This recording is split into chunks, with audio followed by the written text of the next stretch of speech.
Hey guys, what's up? This is Shirt Talking. Welcome back to my channel. We are back for UniverSe, and well, we are very close to New Year's, and then here making a new video for you guys so we can check the new login bonuses. You can see we are getting some chance 2021 gems and some gold pieces. We will be checking the new banner because Narwhal's daughter was already a very good character. You can already see her as style here. And they buffed her for an even better style for global. Well, I do believe that now she's a must-have. It's not easy to say this frequently because, well, they released Blue and Rouge. They were spectacular characters, just like Bart was. Well, Liz and Polka were also very good characters in. Well, and sadly, we will have to talk about Narwhal's daughter as another must-have unit. And now we have the information about the banner. You can see that it's different than the ones we have before just by looking on it. There's a new step up banner that has 5 steps, and you can only use paid jewels. So free-to-play players will not be able to summon on this banner. It's a good and bad banner because there's a guarantee SS, but it's not a featured guarantee.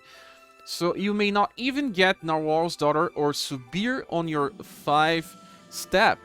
You see, it's 1,000 paid euros on the first one, then the second one is 3, so it's a very cheap investment here. The third one is 2,000 paid euros, and the fourth one is a free pool, and the fifth one is just 3,000 paid euros, and you get a guarantee of an SS. But like I said, it's a very low chance of getting Narwhal's daughter. You have 20% chance of getting her, so I don't know if that is a good reason to summon on this banner just because of that. But maybe you get a good value just by the first 4 pulls. You don't really need to go to the 5th one.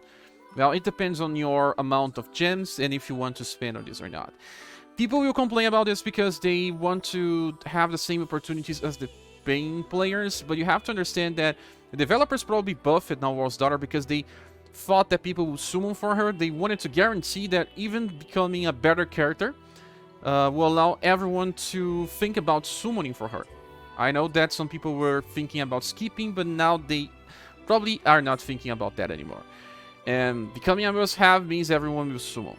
Yeah, that's how it works, people. It's business inside a game. So let's click here on summon details, and let me just say, I completely understand how this works. On the guaranteed banner, you will see, yes, only 1% chances on the Narwhal's daughter. Yes. Okay, so let's start clicking in trial and checking the skills for Narwhal's daughter. The first one is Walk Off Bash. This attack here is an column attack that hits, well, column enemies indirect. And its deep power, 5 VP cost can be reduced to 4, it's okay, it's used to cycling. But the good thing is that it was buffed for global. Now it has the increases will for all surviving allies with a small effect. It's okay because, you know, will is not an easy thing to buff, because will affects 2 things.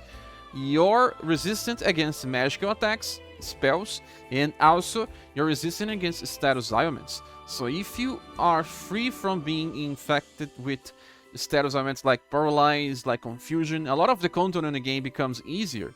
There are some contents like the Wagner's attacks that was only hard because of the spells that he could use that could inflict status elements. And if you can protect yourself, well, a lot of fights will be easier. And she can keep using this spell to just increase even more of your resistance to magical attacks and resistance against paralyze and confuse and all this nasty stuff that makes you lose some fights. I believe that increasing the resistance against magical attacks can be game breaking as well. You can get to so much status that the enemy will barely have a chance against you. We still don't have enemies that can dispel your buffs, so that means that it will work for quite a lot of time. This alone makes this character special enough. But Narwhal's daughter has even more stuff. She has an AoE attack that's called Surging Wave, and this attack is incredible because, well, it's not so strong. It's only deep power, the VP is 10, can be reduced into 8, but it's indirect, fast, just like Barthelemy. Barthelemy has way more power, he is a better opener. He has a dual type attack, But Narwhal's Daughter has this with a cold attack, can be useful in some situations. It also increases the agility for all surviving allies. This is just like it was in the Japanese version, it was not buffed. It's already a very interesting attack that can help you in farming stages. It may not be so strong compared to two other characters, but because it having a fast property, you can maybe use her together with Barthélemy to guarantee that the two characters will kill the first wave, and then you can just use other characters for the second and third wave. It's an interesting option. And also the agility buff is not as interesting as the will buff. And you know, this is 8 BP and the other one is a 4 one. So, well, let's check the last skill. It's not an attack, it's a special buff. Yeah, it's called Water Festival. This one here is interesting because, you know, it increases a lot of stuff. It increases the STR, the endurance, the dexterity, agility, intelligence, will, love, and cha for all surviving allies. So it increases all the values for all characters. So it even increases love and cha that really didn't need any type of buff. So all the status of the characters. You will find some other character in the future that is called the Matriarch or Holy King that can buff all the offensive status, but Narwhal's Daughter can buff even the non-offensive status like Will, Love, Sha, and that is super interesting. And you know, surviving allies will also get a defensive boost stance that increases, I believe, is 15. Let me just check. The defense boost is 15%, but the status buff is 25%.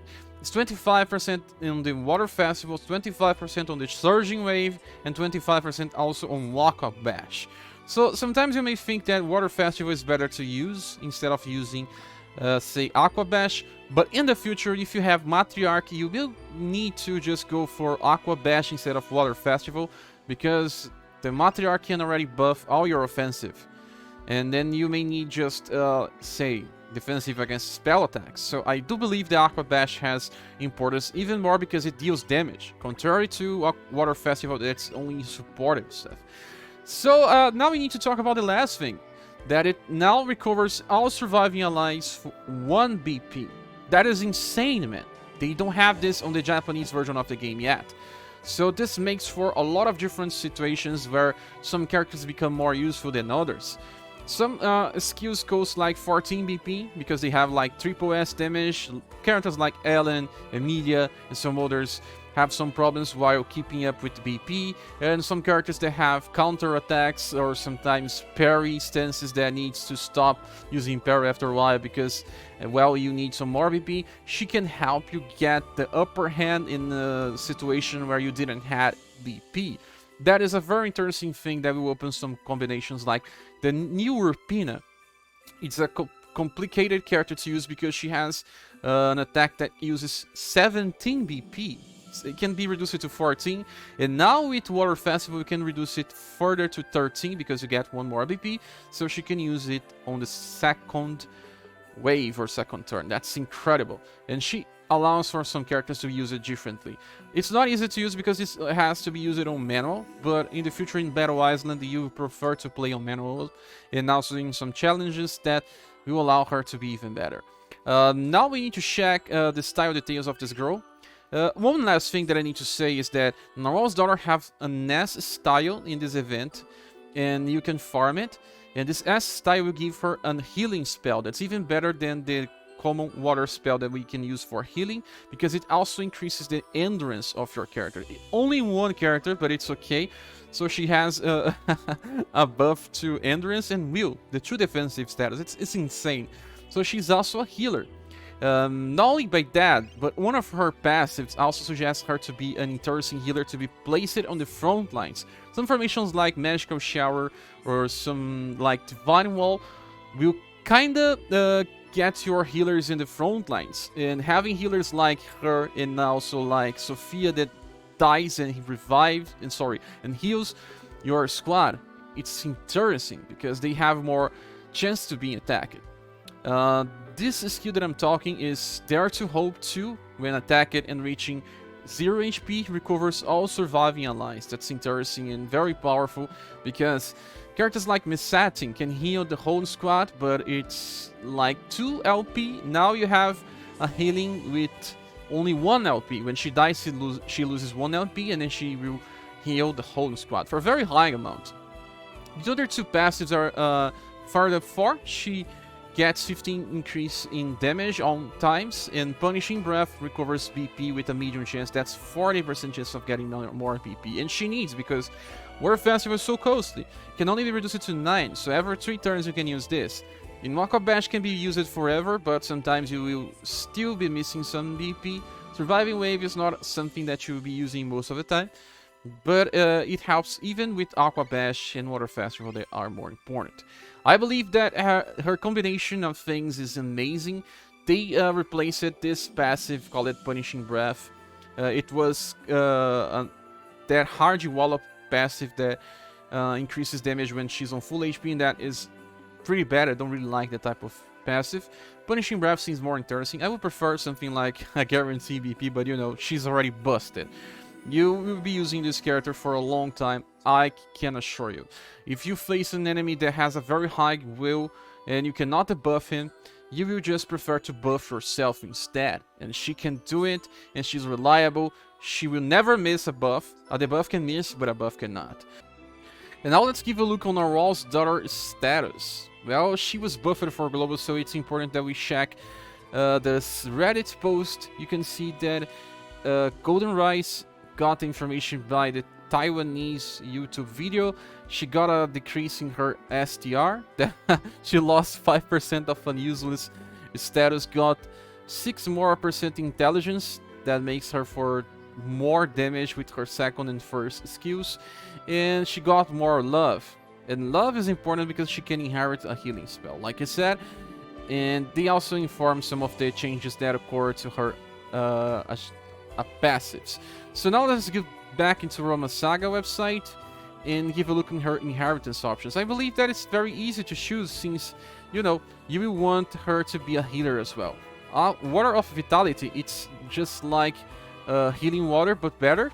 It still uses 1 LP, but it also increases the endurance of your target. So she has a way to increase will and also endurance. That allows her to be better for hard content challenges and even auto farming. Having a healing spell can allow you to survive some content. So Narwhal's daughter deserves the max grade in this game. I will say that it's 10 out of 10, but it's also a triple S when you grade it by S's. Well, the next character is Subier, and Subier is interesting because he's the only 7 heroes character that don't have a platinum style. This style is limited. If you don't have this one, you don't have another Subier style, you only have the normal S. And this one is not bad per se. I say that this Subier has a lot of interesting combinations. All of his attacks are better on rolls. The first and the second, actually. The last one is called Maelstrom. And this is one of the best area of attacks in this game. But let's start with Ice Lance. It's a row attack. Well, it's not easy to find stations where the enemies are aligned in a row. I think it's easier to find them aligned by the column. And it deals D damage, 5 VP. It's Pierce plus Code. Pierce plus Code is very nice to have. It's a good combination. A lot of enemies are weak to Pierce here. Even if you consider it hitting only one enemy, it's still very powerful. D power 4 VP when reduced to by Awakening. It's a very good attack. The second one is Brush Stroke. And this attack here uses more BP, more powerful, and keeps the same Pierce plus Code, and is B power this time in 10 BP. You see that B is not so bad when he uses a row attack. 10 BP can be reduced to 8. Well, it's not easy to use this more than once. You will not be able to use it even if you change Ice Lance BP cost, because if you reduce Burst Stroke to 8, Subier will try to use Ice Lance. Unless you are using characters like Barthélemy that guarantees that Subier will not attack on the first wave, well, it will be very hard to cycle in between 2 Brush Strokes, unless you are playing on manual. And the last one is Maelstrom, and Maelstrom is an AoE attack with S damage. That's an amazing type of attack. Well, it's a very important attack in Romancing Saga 3. You probably lost a while when you were playing that game. And the Maelstrom is very strong. It's just a matter of, is Subier strong enough to take all this S power into using this in some content? Because like I said, you can use Barthélemy to open a stage, kill the first wave, and then you have 13 BP to use Maelstrom on the second wave, and that should be very, very powerful. Or you just stick with... Well, no, I don't think that any other way will work. Maelstrom is more about using it on the second wave after not attacking the first. And by style details, you can see that the abilities he has Invigorate. He has a 40% increased chance to get BP by attacking. 40 is okay. It's higher than some characters. It's the same as Global Exclusive Katarina, and now the same as Narwhal's daughter. And the second and third passives are actually very nice. Weak Point Focus increases 15% of damage, and Fired Up 4 increases 15% of damage even further, so a total of 30% when hitting a weakness of an enemy. And he will always be hitting enemy weaknesses, because you will be using him in content where enemies are weak to cold or pierce. Well, at least you should. Now Maelstrom becomes even stronger when you use it against enemies that are weak to cold, and Broach Stroke is easy to use against both pierce and cold elementals. Well, Subier has a lot of good things going for him.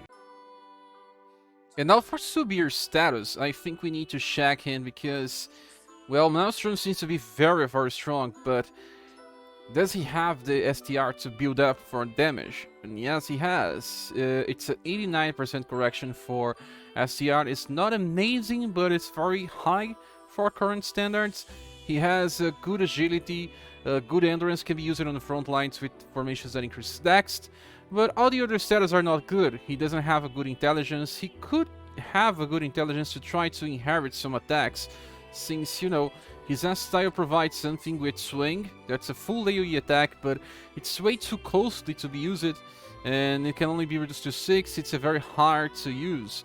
He has this other attack here that can be used for single target damage, but it's too costly. Same thing. Can only be reduced to 11. It cannot even be used on turn 1. It debuffs the dexterity of the target. Dexterity debuffs are very uncommon, so it could be useful, but I don't think it's so important. Well, this is all that he has. I don't think that he will prove to be more useful than the current Christmas Cordelia.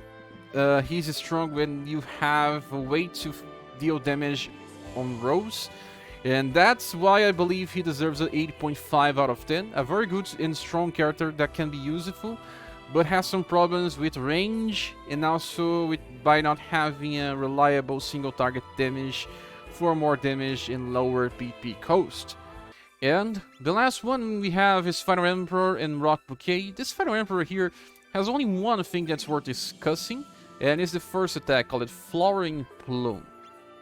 Well, let's see the attack first. It's another interesting attack animation, okay? It's D power, so it's not that bad. It's very close to C. I saw it in Narwhal SaGa. It recovers 1 BP and you can reduce it to 2. So, in the end, you only use 1 BP to use an attack with D power that's very close to a C, and you can use this forever. You use 1 and it recovers 3 every new turn, so that means that you will get 2 more BP even when using this attack. I believe this is interesting for some of the future options of Final Emperor. Even the current Final Emperor can take usage of this. I don't think that this version alone can build and be a very strong character. You know, he has Wheel Swing, it's a very bad attack, and Bull Crush could be useful, but he does not have the status to cover for this. We have way too many slash damage dealers, and Flowering Plume is just for inheritance, and a very interesting inheritance option. And remember, this banner is limited, so if you think about building your Final Emperor, it may be interesting to summon for this guy. And just do a multi-pull because it guarantees at least an S. So the last one is Rocbouquet in another circumstances where you only think about inheritance. Shadow Chain is a very popular attack from Rouge and also from Kaczynski. It's finally available now onto your Rocbouquet, and you can finally make up for, well, some complications between her turn order, since she has both Moon and Water spells with her Platinum and Valentine version. And now this Rocbouquet only has Moon attacks. It's an interesting thing. And, you know, this one even has Paralyzes with a low chance and can be used in turn 1 because you can awaken this. 3 times and it gets to 9. It's even better than Platinum Rocbouquet that can only paralyze all targets on turn 2. So this is also important for future Rocbouquet that will be released that has AoE damage and AoE cycling. Summoning for this one will be very important. She will probably be back in the future in some other banners, especially the commemorative banner that has a lot of limited styles. But if you are thinking about Narwhal's daughter, you're probably getting this Rocbouquet as well. And if you already have at least the Platinum or the Valentine Rocbouquet, I think that getting Shadow Chains makes her a totally new unit that will become useful for a lot of content again, since she lost a lot of her utility after a lot of other mages got released. So, well, I don't give grades for these 2 units because they are only for inherent purposes, and if they can fill your other styles, I believe it's worth summoning for. So, let's finish this video by saying, is this banner worth summoning for? Yes, it is. Narwhal's daughter brings something new to the table. Even before getting a buff, she was already something unique with all these buffs that increases agility, dexterity. You know, it increases the strength of your whole group.